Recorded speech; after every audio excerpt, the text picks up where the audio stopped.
Hey, good morning and welcome back, everybody. It is Wednesday and this is the Mic Drop Show, and I'm your host, Mike Morawski. How are you today? Hope you're doing well. Grab your coffee. If you are driving in the car, you may want to pull over and take some notes this morning. I am going to talk about some things around speed. So if you're driving in your car and you're speeding, you might want to slow down a little bit. I'm not the, I'm going to talk about the speed that kills portfolios and the speed that can hurt the growth of your business. Why fast isn't all that good. I'm going to tell you something that really conflicts with every other piece of content you hear in the industry. Growth is not the goal. Growth is a stress test. Most investors don't find out whether their business can pass this test until they're already taking it. And you know what? I can attest to that because I was in that position. Here's the statistics nobody wants you to know or to sit with. But investors who blow up their business are almost never slow and boring. Remember the story growing up as a kid, the tortoise and the hare? You know what? Who won? Who won that race? It was the tortoise, right? The fast ones, might be impressive, but the ones that are slow and steady are the ones that go the long term. I was that guy getting congratulated. I scaled from a standing start to thousands of units in under 3 years. From the outside, it was a rocket ship. From the inside, and the part that nobody talks about or nobody tells you about, it was a bomb being built. Been in the real estate space for over 30 years now, uh, through full market cycles. Most of the time, current investors have only read about that stuff and always said, boy, I wish I could have get involved in a full cycle. Well, now's your time. I've watched the same movie play out dozens of times, read the same newspaper article dozens of times. Real momentum, real growth, unit count, and a business that quietly falls apart underneath all that growth in ways that doesn't show up in any report until it's way too late. Hey, today I'm going to show you exactly what happens, why the fastest growing investors are usually the most exposed, and I'm going to give you some specific ratios to help you calculate that for your own business, or maybe somebody that you're around and for their business. This is going to be honest, real, uncensored comments again, as usual. So whether you're growth in building, whether you're in the growth mode, whether you're building wealth or you're in the bomb mode, let's get into it this morning because you're going to figure it out as I go through this. Here's the belief that the entire industry runs on more doors equals more success. Unit count is the scoreboard. Speed is the proof of skill. And here's the real truth I learned at a price I wouldn't wish on anybody is unit count measures only if it's stabilized. It measures nothing about what you can hold on to, about what cash flow is going to look like. You know what? All completely different capabilities, all different ideas and thoughts. And almost nobody in this space understands the difference until it's demonstrated to them in a hard way. Acquiring is not just a sprint skill. It's about deal flow. It's about underwriting. It's about evaluating. It's about stress testing. It's learnability. It's a fast. It's fast, and frankly, it's too fast. It's part of this business that gets all the attention because it's the part that photographs well, right? That success. Holding is an endurance skill. It's options, it's systems, it's staffing and reserves, reporting tenant experience, capital expenditure, planning lender relationships through a downturn. It's invisible, it's unglamorous, and it's actually detrimental to you, to your business, and the people around you, whether you keep that in mind or not. Now, here's the mechanism that makes this dangerous. And this is something you only see clearly after you've operated at a scale through a full cycle. Acquisitions capability grows fast. Operational capability grows slowly. There's no shortcuts for this system. It takes time, and it takes the right people to build it. Uh, you can't judge it early on. It takes cycles, it takes development. So when an investor is scaling rapidly, these two lines are diverging.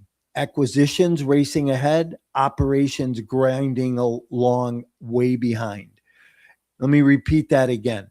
There's two lines that are diverging. So if you looked at this on a graph, they might be going like this, right? You've got acquisitions that are racing ahead, operations that are grinding along behind. And the space between those two lines is pure unpriced risk. And you know what? I say it's disaster, not just risk.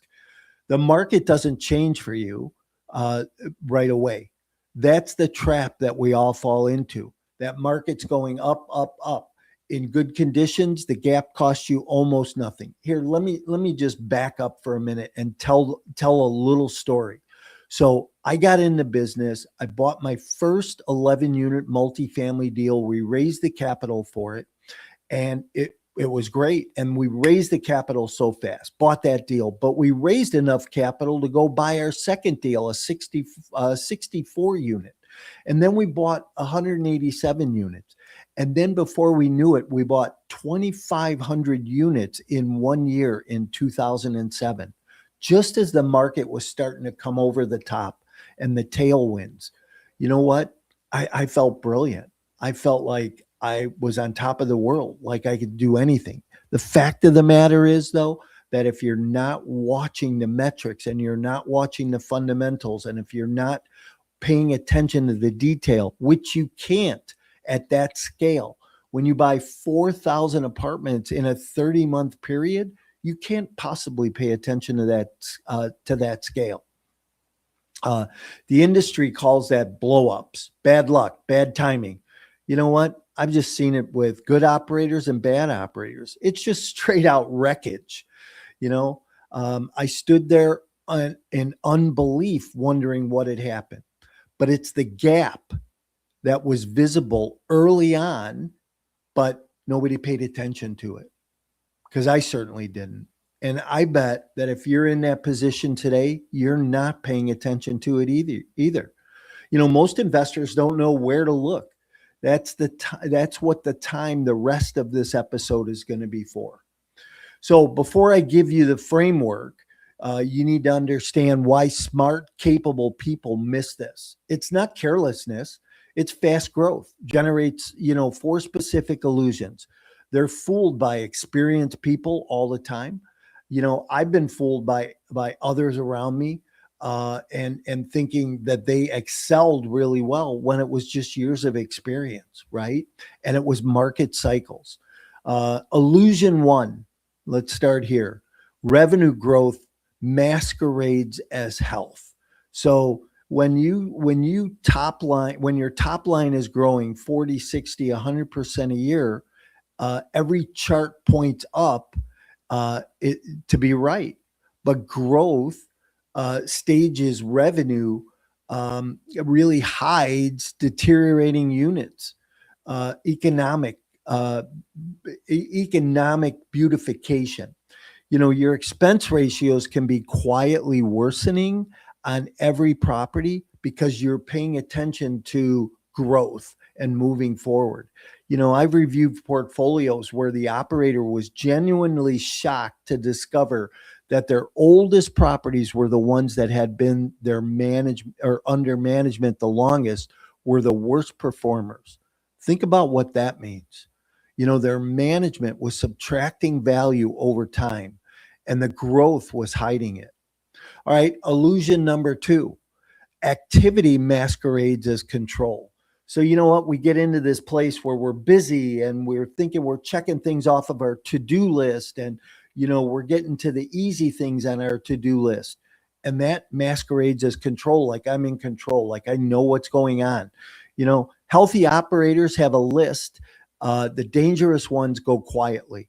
You know what? I love to use a yellow notepad. And if you're somewhere where you can see this, I don't know if you can see it this morning or not, but a yellow notepad, you take notes, you write notes, you know what's going on every moment, every day. It's not just an email that you get out of the clear blue. So you have to pay attention to those details. Then we have illusion number 3. Available capital masquerades as earned capacity. You know what?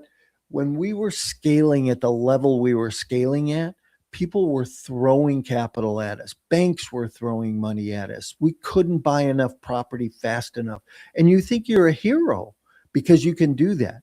I remember doing an event one night, and a guy pulled out a checkbook, wanted to write a check for $250,000 right then. And I said, can't take your money right now. It's the first time we've met. You have to walk away, cool off, and that was what was happening in that time. Today, it's not that easy. Raising capital today is a different place. And it doesn't give you the ability to hide any challenges. Those who have unrelated facts and are confused about this make the most expensive mistakes in their entire business. There's that gap that is between risk and reward. You carry a lot of risk for your investors by doing that and by not managing those properties or asset managing those properties properly. And then we end on illusion number 4. Early wins masquerade a tested judgment. If you started in the last 5 or 6 years, here's an uncomfortable truth for you. You may not know which of your results came from your skill and which came from the conditions. Remember, I always say there's no geniuses in this business. There's only market cycles, which is that market conditions. A rising market makes everybody's decisions look correct. You look like a hero. The only thing that separates skill from a tailwind is a full cycle. And a full cycle is precisely the test of today's fastest growers who haven't taken it yet. I have more than once. And I can tell you that the exam is nothing like the coursework. 4 illusions, notice that they have in common. Every one of them makes the gap between acquisition and operations harder to see. The better things are going, or how the better things are going. Fast growth doesn't just create the risk, it manufactures the blindness. So let's talk about maybe a different way to absorb properties. Now, let me give you that tool I call the absorption ratio, and it's the diagnostic that I run in my head within the first 20 minutes on every scaling operator I talk to. If it answers one question, is the business digesting its growth or just swallowing it? The ratio compares 2 things: your ratio of acquisitions against your ratio of operational absorption. Acquisition, you already track absorption, is the one that nobody really measures. So here's how to see it, absorption, or how absorption is measured by 3 gauges. And let's jump into those. The first is system coverage of everything your business does monthly: leasing, maintenance, dispatch, delinquency, follow-up, investor reporting, expense approval. What percentage runs on documented systems a competent person could execute without you? Could you walk away from your business today and it run okay? Not. But could you explain it if you were asked? Could it be documented? I always say, can you support the data? So if you make a comment, what's the supporting data that helps you back that comment up? Every acquisition adds workload if system coverage isn't rising at least as fast as the unit count. Your absorption is falling even while your portfolio grows. So gauge number two, reserve depth or reserve depth under stress. You know what? Not reserves in good times, because in good times, everybody's a hero. Reserves against a model bad year. Take your portfolio and run it against meaningful lower occupancy, evaluated expenses in today's refinancing. Reality isn't of your original assumptions. Reality is what's really happening right now. How many months can you operate before you forced into decisions, fire salespeople, capital calls, you know, covenant breaches in your loan documents? Operators who've never been through a real downturn consistently model stress at what I'd call mild inconvenience levels. They ignore it, basically. I don't model hypotheticals. I model things I've watched happen, and some of them to me personally. And then number three, decision latency. When something breaks at a property, a major system failure, a bad hire, a delinquency spike, how long until your organization detects it? Is it quickly or is it over time? Because if you can catch it quickly and, fix it, then you're in a better position. In a swallowing business, it's months before detection depends on the founder noticing it. And the founder's buried in the next acquisition or the growth or the next meeting. Decision latency is a single best predictor. I know how much a crisis will ultimately cost you, because in this business, problems compound daily and even faster than that sometimes. A vacancy problem caught in a week or two, a maintenance issue caught in a month, it's a capital event. Here's how to read more into the ratios. If your unit count is growing faster than the three gauges are improving, you're in a deficit absorption rate. You're swallowed by disguising it. The gap is widening every quarter silently behind the numbers that look wonderful. The market has bailed you out or billing you. And one more thing about this framework, because it's the part people resist. The answer isn't a deficit absorption. It's almost never stop growing. It's resequencing, which moves to make in another operational change, right? Catch up while the momentum continues. That's a resequencing process that you have to go through. It's specific to each business, and it's exactly the kind of judgment call we're getting at that quietly will cost you years. So this version of me who needed that conversation 20 years ago never had any of this. So let me tell you what deficit absorption looks like from the inside, because I didn't learn this framework from a book. I extracted it from the wreckage of my own business. There was a stretch of my career when I was, when by every visible measure, one of the fastest scaling operators around me had seen thousands of units in a couple of years, capital flowing in, a growing team, a growing reputation, a calendar full of closings. If podcasts had existed the way they do now, I'd have been doing all of them, telling people how we did it. And here's what the chilling hindsight is.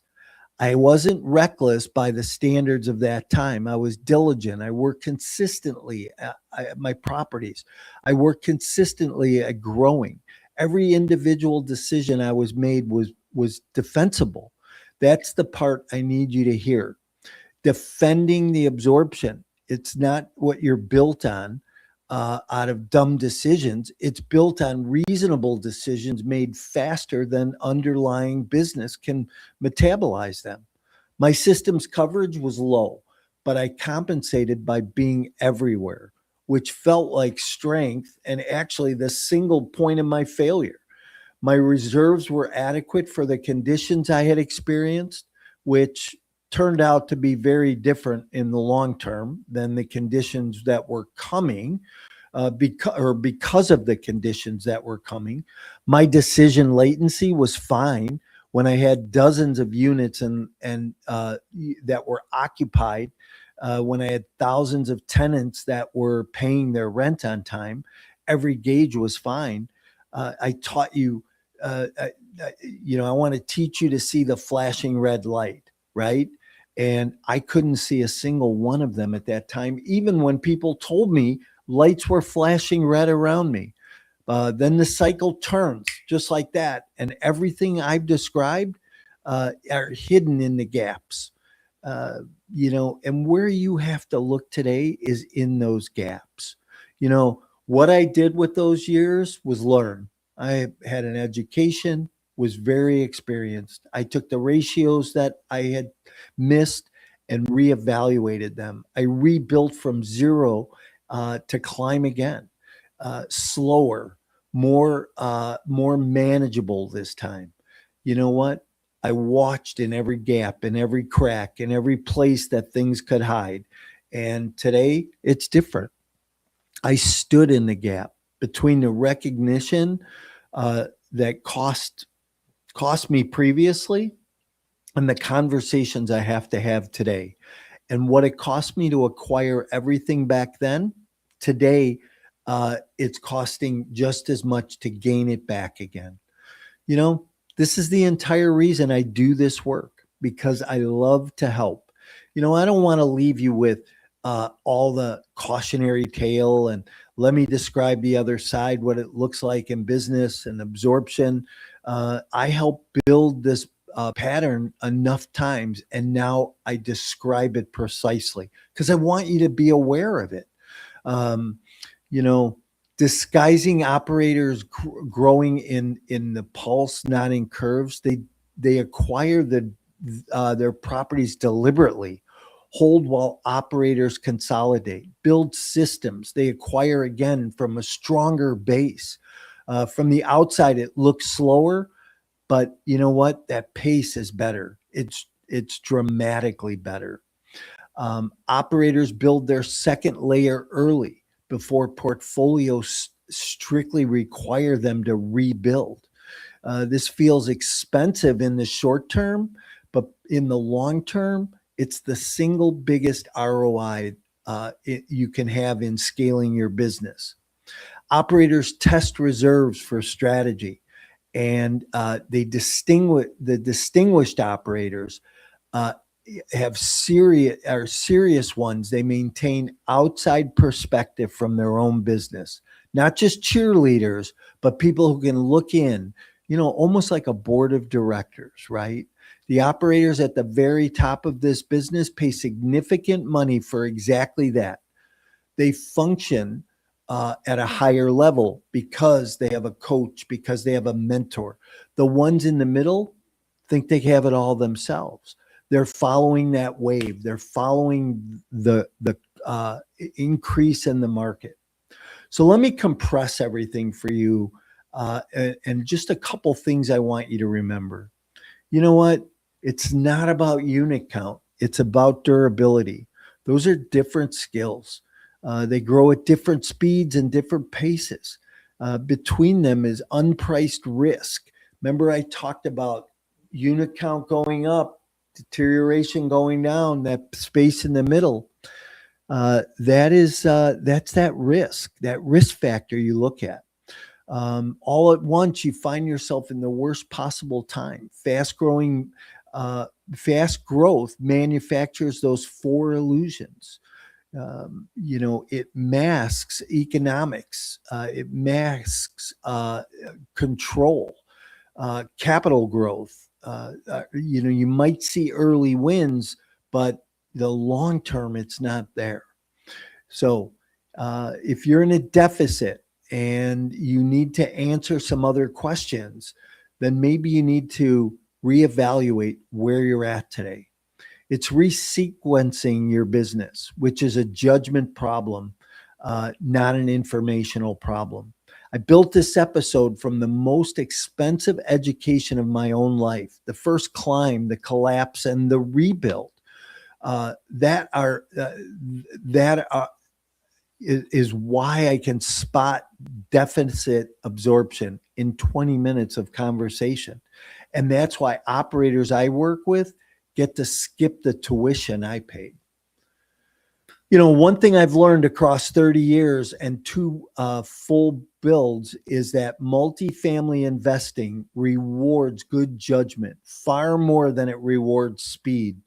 And the cruel design of this business is the most investors only discover where their judgment failed after the damage is already done.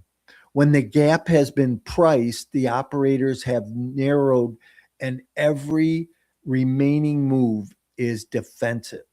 You know, and I can think a lot about being in a defensive mode. You're not in an offensive mode, and you have to play this game from an offensive position, not a defensive position.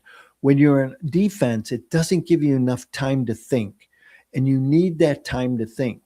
You're not, you don't have to run your life or your business that way. So if you're actively scaling right now, if you're acquiring, raising capital, adding units, building a team, then wherever you are in your business, there's a gap between what you've acquired and what you hold. There is always that gap. The only question is whether you find it before the market does. Walking through the absorption ratio, honestly, with someone who has operated at a real scale through real cycles, through tough times, and lost everything. The alternative way of finding out takes years. That hour is what I did. I spent time in exactly these conversations with people, with investors who are building seriously and who want to pressure test their business before the market volunteers a pressure test, or does it for them. If that's where you are, reach out to me. Let's connect and talk directly. You know what? Let's talk confidentially. Every time I tell my story, I'm on a podcast, I'm on a live stage, somebody calls me, somebody walks up to me and goes, "Oh my God, this is going on. I'm in trouble. I was going to make this decision, but because of what you said, I'm going to make this decision." You know what? Bring me your growth rate, your gauges, your honest numbers, and let's find where the gap is while it's still cheap and while it's still cheap to close. The right conversation early can save you years of expensive mistakes. You know what? I've lived this version without it. So let's get together. Let's look at a new version for you. Reach out. I'd like to hear what you're building and what it's standing for. And if it's different than what I talked about, I want to hear about that too. So reach out to me. Either connect with me on LinkedIn, send me a DM, send me a direct email, or call me on my phone. I'm here to support you and help you in any way that I can. So reach out. If you know somebody maybe that needs to hear this morning, pass this episode on to them. And remember that we're here every Wednesday morning for the Mic Drop Show. And you know what? Yes, it might be controversial. Yes, it might be hard to listen to. You might find it painful, because I know I've listened to things in the past where somebody says something and I'm like, no, that's not me. And I knew it was me. But if I would have reached out for help, things would have been different. So don't be that person like me waiting. Hey, everybody, good luck. Have a great week. And as I said, if I can help, don't hesitate to reach out.